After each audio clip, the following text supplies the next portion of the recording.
नमस्कार. कल्पनाच किचनमध्ये तुमचं सर्वांचं स्वागत.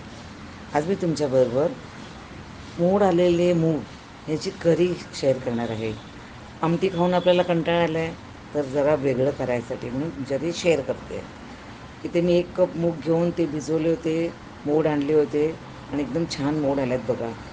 मी सगळे वापरणार नाही, मी त्यातले 3च कप घेणार आहे. ते आम्ही प्रेशर कुकरमध्ये मी अर्धा कांदा, 1 टोमॅटो, 4-5 लसणाच्या पाकळ्या आणि पाणी हे शिजवून इथे तेलामध्ये मी हिंगाची फोडणी दिली आणि तो अर्धा राहिलेला कांदा आणि थोडंसं आलं घालून ते छान परतवून घेतलं.